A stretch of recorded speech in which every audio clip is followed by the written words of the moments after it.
Hello everyone and welcome back to my show. It's Monday and it's still sunny, kind of, and it's still red hot. I've been thinking about when I did my book about Panda. When was that? 4 years ago? It was 4 years ago. I was waiting for it to come out. It was going to come out in September from HarperCollins. It was my book of cartoons. The Panda, the Cat and the Dreadful Teddy. I love doing this book so much. It came out of necessity at the beginning of that year in 2021. It was in response to COVID lockdowns. We'd gone back into lockdown here in Manchester. We'd been in lockdown longer than anyone, it seemed like. We kept going back in and then we were put into a different tier, a more disastrous tier than everybody else because of infection rates and all the rules that we had. And here we obeyed all the rules scrupulously and we were kind of, very hemmed in. And it didn't seem to be getting any better. And after Christmas 2020, it just seemed terrible. The whole thing seemed terrible. And I found myself responding in cartoon form to the whole predicament and also to the wearying positivity that was in the air. The whole love, life, whatever, the whole be kind thing. I always think if people need to tell you and need to remind you to be kind, and it sounds like a novelty to them, they're the wrong kind of people. Anybody who keeps going on about being kind, I look at suspiciously. I think, this is new to you, isn't it? You're not very kind. So I'm kind of cynical about a lot of that stuff. There was a lot of kind of fake positivity around, as well as, kind of proper positivity, but that never draws attention to itself and never seeks to kind of pull you in. Anyway, in a kind of culty way or a slightly religious way. I'm very suspicious about that kind of stuff.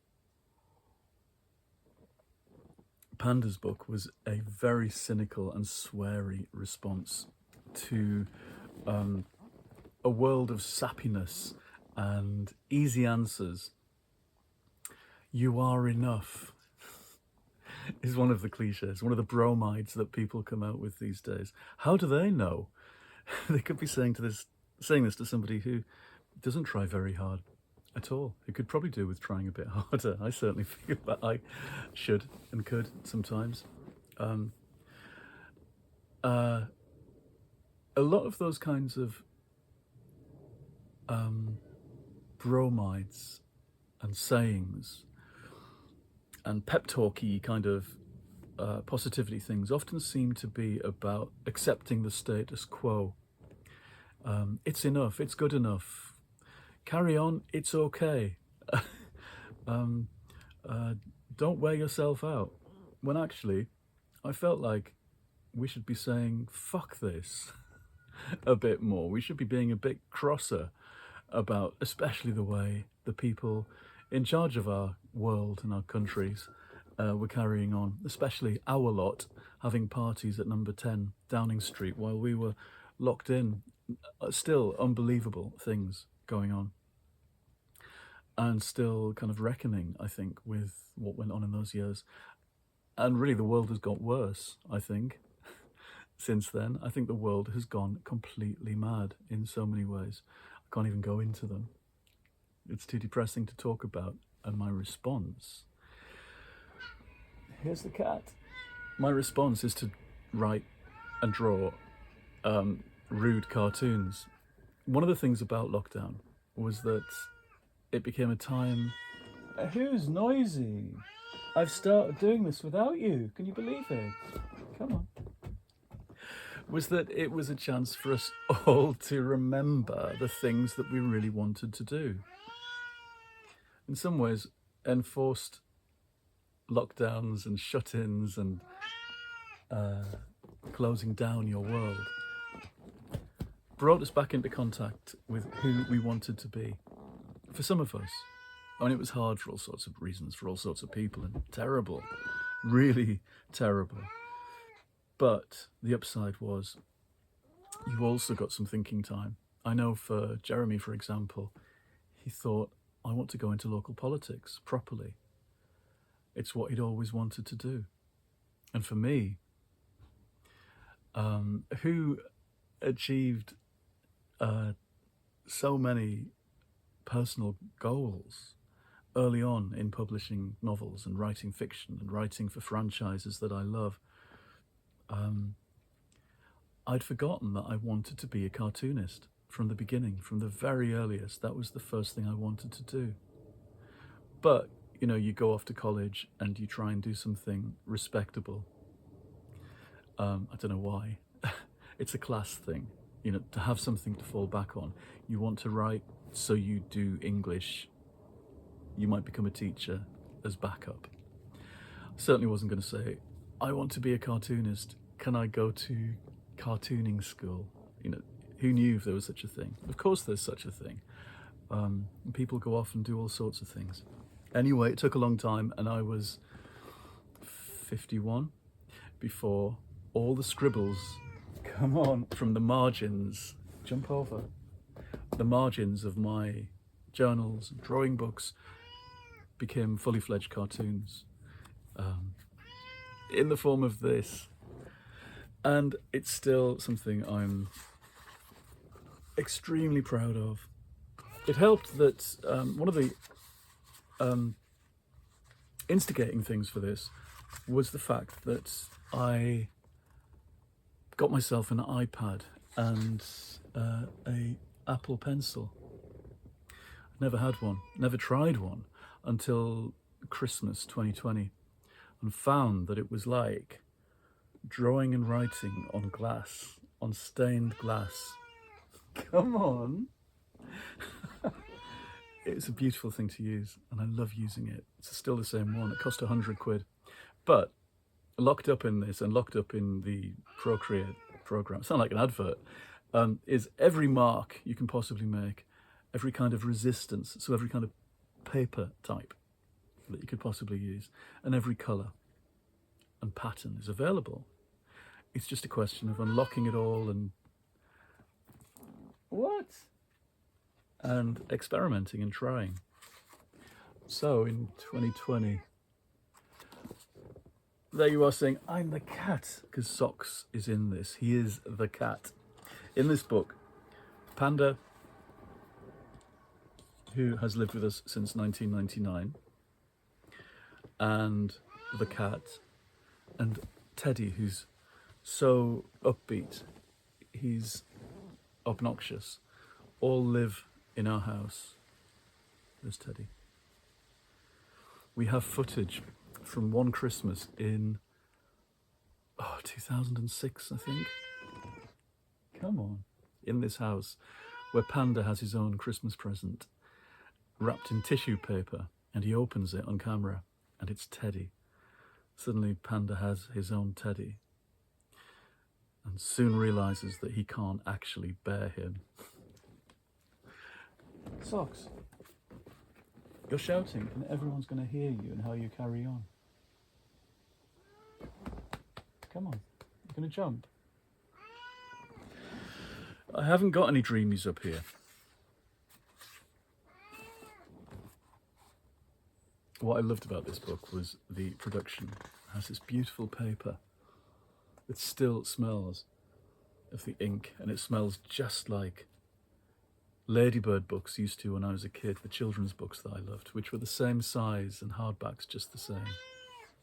Here's typical 2 pages. Teddy told me that life is a kind of journey. Ugh, says Panda. There's Teddy, trolling along like a fool. Remember, Panda, you are important and you are loved. Moron, says Panda. Socks, people will worry that you've got something wrong with you. And it's not. He's just he's just after attention 24 hours a day. Be more Panda. I had t-shirts made of this one at some point, and a couple of other cartoons, and in one batch I got the image printed on the back by mistake. A couple of really kind people still bought them. It's very hard to read out a cartoon book. I did a couple of readings that year in Chorlton Library and one for Levy Pride, doing voices for all the characters. I think I'd had a drink. Look, it's Motivational Monday, Panda, says Teddy. Socks? Oh, he just wants ruffles. That's all he wants. He wants me to stop talking to the camera and talk to him. If you come over here, you can see in the camera and get a cuddle.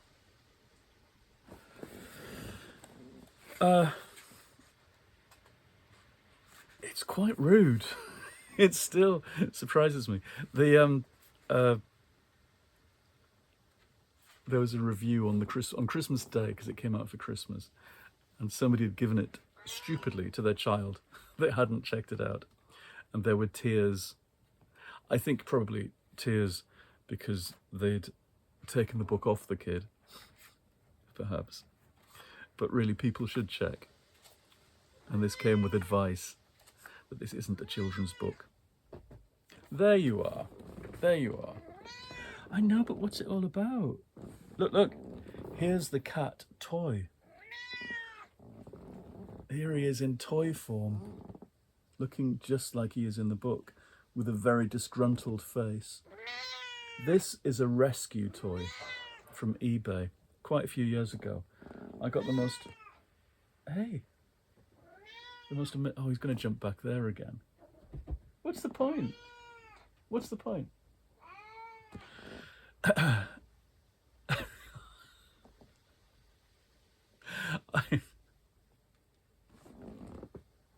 Oh, he's seen the fake cat. What do you think? Who's this? Anyway, there was a set of really battered toys on eBay. This cat being the main one. Another one had this strange chipped face with one ear and half a nose and some kind of fur that actually I think was real rabbit fur, so that was a bit macabre. I know what this is about. You're furious with the toy cat, aren't you?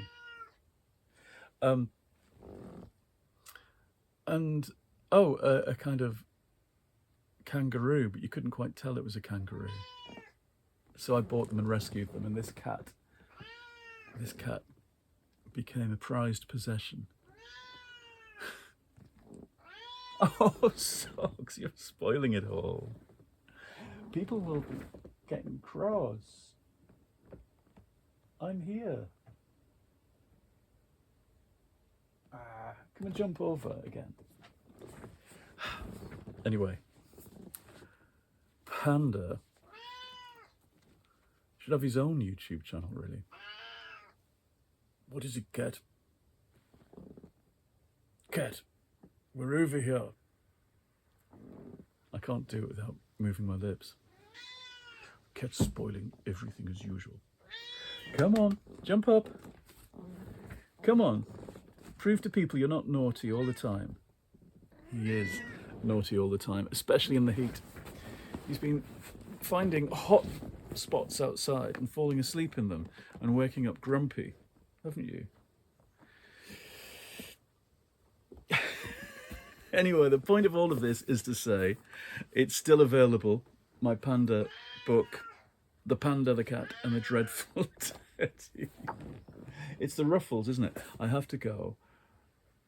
Ruffle up his shoulders on this side. Ruffle up his shoulders on this side. Ruffle up his neck. Ruffle up his neck. Ruffle up his ears. Ruffle up his ears. Yes, I know. Look, here's Panda. Little cat. Oh, you're not gonna... Come on. Sit on my lap. There's nothing over there. I think it's because I put Dreamies there once or twice and he's convinced if he jumps on that table enough, he will make Dreamies appear doesn't work like that. It's not a magic table. It's not a magic table. Teddy, can you explain? No. Teddy can explain basically nothing. He pretends he can. Teddy pretends he has the answers to everything. Anyway, the tagline on the back was, if you don't stop saying inspirational things to me, I'm going to punch you up the hooter. Happy days. Okay, I'm going to go. I'm going to see if I can pacify and mollify the cat with some biscuits and some dreamies. What do you think? Yeah. Okay, everyone. Goodbye. I'll see you again soon, and we'll catch up with reading, because there's been all sorts I've read over the weekend.